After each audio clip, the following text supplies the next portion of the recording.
I was abandoned by my family, at my lowest, but now when I've made it without them, they want me back. When I was 17, I came back to a completely empty home and a note on the kitchen counter.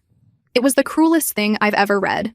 It just said, "You'll figure it out." I didn't know what I'd done wrong. I figured they were just tired of pretending they loved me. But the truth was, they had never even pretended. When I was 13, I made a birthday cake for my mom by myself, only to have her call it clumpy. At 15, I tutored my brother through finals. All the while, he called me a know-it-all and slammed his door in my face. At 16, I gave my entire paycheck to my dad so he could cover bills, but got yelled at when I brought it up later after he said I was useless. I was always useful, but never loved. My parents and my brother, my only family, had packed up and moved 2 states away without telling me. I found out from the landlord a week later. I had a week to move out because they'd canceled the lease early. I slept at a friend's house for 3 nights before I ran out of places to go. Eventually, I was sleeping in the back of a storage unit I rented with the last of my savings. I snuck in and showered at the YMCA, ate peanut butter with a spoon for my breakfast, lunch, and dinner, applied for jobs on free library computers, and pretended everything was okay. Eventually, I got hired at a diner, server for the night shift. The manager was gruff, but fair, paid me cash under the table until I could get an ID. She let me nap in the break room once when I nearly collapsed from exhaustion. I clawed my way through it, bought a prepaid phone, saved every single receipt, watched free YouTube tutorials on finance and goal setting. The first year I barely survived, but I made it through. The turning point came when a regular at the diner offered me a temp job cleaning out office files.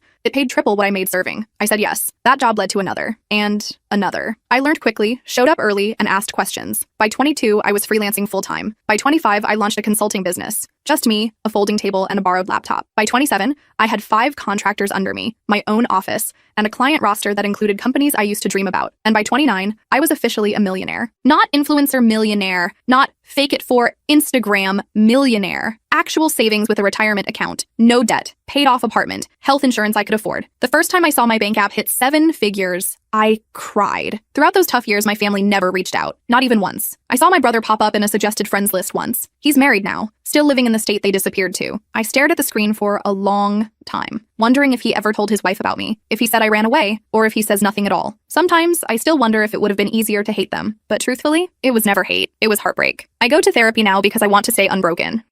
I've made a list of people who saved me when they didn't have to, like coworkers, classmates, and strangers who showed me what real support looks like. Last week, a podcast interview I did about surviving family estrangement blew up online. It hit 1 million views in 4 days.